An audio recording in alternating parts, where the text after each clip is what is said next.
Հայաստանի ամենահայտնի պլաստիկ վիրաբույժներից մեկը Աշոտ Լյուդվիգովիչը սոցիալական իր հարթակներում հրապարակել էր դերասանուհի Ռոզա Դավթյանի լուսանկարները, դրանքից գրելով. «Սիրելի հետևորդներ, մենք նախընտրում ենք չհրապարակել, թե ինչ վիրահատական միջամտություն է կատարվել, հաշվի առնելով մեր պացիենտների ցանկությունը»։ Ռոզա Դավթյանը Աշոտ Լյուդվիգովիչի պացիենտներից է։ Հարցազրույցներից մեկում դերասանուհին չէր հերքել այն փաստը, որ ժամանակին կատարել է քթի պլաստիկ վիրահատություն։ Իսկ արդյոք կան այլ միջամտություններ, թե ոչ, Ռոզան այլ մանրամասներ չէր հայտնել։ Նշենք, որ նույն հարցազրույցի ընթացքում դերասանուհին կարելի է ասել առաջին անգամ խոսել էր անձնական ու ընտանեկան մի քանի թեմաների մասին, որի ամենակարևոր հատվածներն էլ ներկայացնում ենք ձեր ուշադրությանը։ Մեր հանդիպածը դժվարությունն է, պայքարը, ցավը, անորոշությունն ու ձախողումը։ Մարդիկ, ովքեր չեն հանդիպում սրանց, ուրեմն չեն վաստակելու կյանքի անհոգ ու երջանիկ օրերը,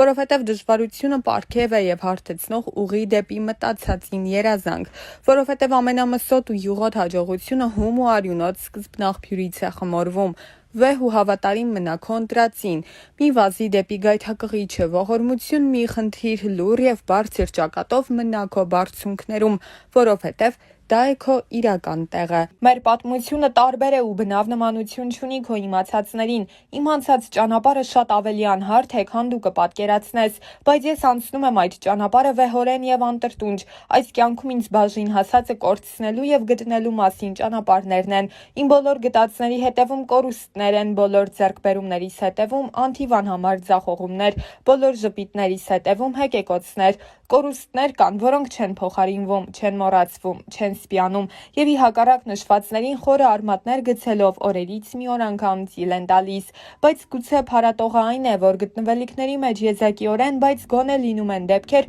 որ երջանկացնելու ձևը եւս չմոռացվողներից է դառնում։ Ես չեմ վախենա ասել, որ հորս կորցնելուց հետո քեզ գտնել է իմ կյանքում եղած, լինելիք եւ այժմյան եղածներից ամենից անգինն է։ Իմ փոթորկոտ կյանքին հանգստություն տվողն ես, իմ չբթացող ցավերի լուր կիսողն ես, իմ մենակ օրերի անփոխարինելի ընկերն ես, իմ հաջողություններից անմնացորդ երջանկանցող ու վշտիս մեջ հետս լացողն ես։ Գուցեև ուժեղ եմ ես, բայց դու ինձ դարձնում ես անպարտելի։ Հիմա ես իմ հետևում ունեմ անթիվ անհամար կորցրած եւ գտած ճանապարհներ եւ վերստին անդառնալի հավերժ փակված կողպեկված դռներ ու ունեմ քեզ եւ առավելապես քոնն եմ ես եւ քոնը լինելը սպիացնում է բոլոր խորը վերքերը, հարթեցնում է բոլոր սպիերը, լրացնում է բոլոր կեղտոտ բերանները, որովհետեւ քոնը լինելը աստվածային օրհնություն է եւ որքան ասելիք կա քոնը լինելու մեջ, ինչ լավ է, որ հենց քոնն եմ ես։ Բնական էր, որ այդ ճանաչումը իր հետ պետք է հանրության հետաքրքրության նոր ալիք բերեր իր հետ։ Դեռ հեռուստասերիալի ընթացքում շատ էր քննարկվում Ռոզայի եւ դերասան Կարեն Ասլանյանի սիրավեպի մասին լուրը։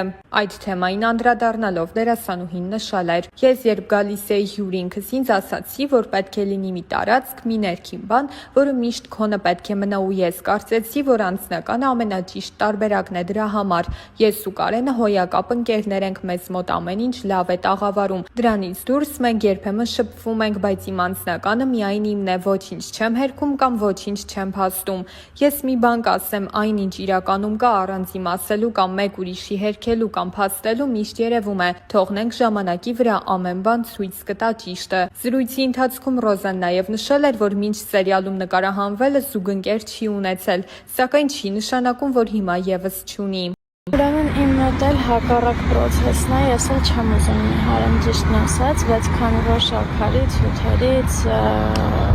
քաղցրից հրաժարվել եմ, այս վերջի շաբաթում երևի արդեն 4 կիլո նիհարել եմ, 4 կիլո նիհարել եմ։ Շատ վատ է, բայց եթե դուք ուզում եք նիհարեք, արդեն գիտեք ինչ պիտի անեք, մի քիչ վամքի ուժով։ Մի քանի տարի առաջ սկսում եմ մի խոսքով Instagram-ում կամ ընդհանրապես ապրում էի, կապիչներս քանդվել է, այս անգնել է։ Իրականում մտքից ծայրով չեր անցնի, որ հնարավոր է ինձ մի օր ամեն օր այս հարցը տան։ Երեխեք, ապշում եմ, ես այդքան մեծ չեմ, որ ամուսնանալու մասին դեռ մտածեմ։ Ըստիս, եթե կարելի է, տենց մտածեմ, հա։ Չգիտեմ, ինչի եք ես հարցը այսքան տալիս ինձ։ Սա կարծում եմ հարցերից է, որը մի պատասխան իր մեջ չի ներառում, այլ շատ ու շատ պատասխաններ, որովհետև ինքնստինքյան արդեն ինդիվիդուալ հարց է ու հետևաբար ինդիվիդուալ եւ յուրով պատասխանա ակնկալում։ Տեսեք, եթե օրինակ ունեք քթի կոմպլեքս, արտաքին կոմպլեքսների մասին ես խոսենք, դրա լուծումը արդեն դուք կարող եք տալ, բայց եթե խոսքը ներքին կոմպլեքսների մասին է, դա արդեն հոգեբանական մոտեցում է պահանջում։ Չգիտեմ, կան իրականում կոմպլեքսներ, որոնք այնքան էլ կոմպլեքս չեն, ինչքան մենք ենք դա դարձնում այդպիսին, բայց արդեն ներքին կոմպլեքսները դրանք լուրջ բարդություններ են, որոնց դեմ պիտի հոգեբանորեն պայքարեք։ Չգիտեմ ինչքանով կարողացա օգնեմ, շատ դժվար հարցեր, դժվար պատասխանել ակնկալում էր։ Սա համարենք վերջին հարցը, որովհետև գիտեք, որ ես ատում եմ շատ ստորիներ ու երբ որ իմ մոտ էլ այնպես ստացվում, որ շատ են, նյարդերից չգիտեմ ինչ եմ, Instagram չեմ մտնում, որ չտեսնեմ, որ շատ եմ գցել։ Տեսեք, ես այս հարցին, թե հաղորդման ժամանակ, Ovsy.at մեր հաղորդման ժամանակ, թե առհասարակ ստորիներով ինչքան տալիս եք, ես անընդհատ պատասխանում եմ, կամ դուք ուշադիր հետևորդներ չեք, որ այս հարցն ինձ անընդհատ տալիս եք, կամ չգիտեմ, դուք մտածեք արդեն ձեր պատասխանները գտեք, էլ չեմ պատասխանելու, վсё, բարի լույս, իրականում հաճելի է, երբ որ բարի լույսն ասում ես տեղին ու ճիշտ ժամանակին,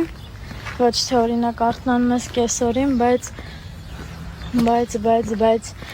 կոնտենտ վարելու համար ասում ես բարի լույս, ես բարի լույսը դիմավորել եմ, դրա համար բոլոր իրավունքներն ունեմ ձեզ ասելու բարի լույս եւ ասեմ, որ ոչ թե դուրս եմ եկել վազելու, չնայած նրան, որ ես երկար տարիներ զբաղվել եմ շատ ակտիվ սպորտով, առավոտները վազել եմ, հիմա բայց այդ ժամանակը չունեմ, բայց դուրս եմ եկել, որովհետեւ տունը չէր ստացվում կարդալ, մի քանի փորձեր արեցի անհաջող, հիմա որոշել եմ փոխեմ լոկացիան, որովհետեւ պետք է ինձ կարդալ ու չեմ քնել բարի լույսը դիմավորել եմ, որովհետև դիտում եմ կինոներ բացերը լրացնելու համար։ Ընկերներ, վերջապես ես տանն եմ, ինչպես տեսնում եք, եւ մի շատ կարևոր բան, որքան առիթներ եղել են երկրից դուրս գալու, թե ճամփորդելու, թե գործնական, եթե միևնույնն է, ես ոչ մի երկրում ինձ լավ չեմ զգում եւ բանը ընդհանրապես նրանում չէ թե ինչպես են ինձ ընդունում, ինչպես են հյուրընկալում, այլ իմ հոգուց է, իմ ներսից է, որ ես չեմ կարողանում ինձ լավ զգալ։ Գիտեք, ես ուրախ եմ ու ես ամեն անգամ հետ վերադառնալուց եմ հասկանում, որ ես հպարտ եմ, որ ես ունեմ ինքնություն, որ ես ունեմ ծննդավայր, որ ես ունեմ հայրենիք ի վերջո։ Դա շատ կարևոր է ու դա պետք է գնահատել, հաստատ պետք է գնահատել։ Ես սիրում եմ իմ Հայաստանը, իմ տունը, իմ տան դիմացի քարը։ Այսքանը։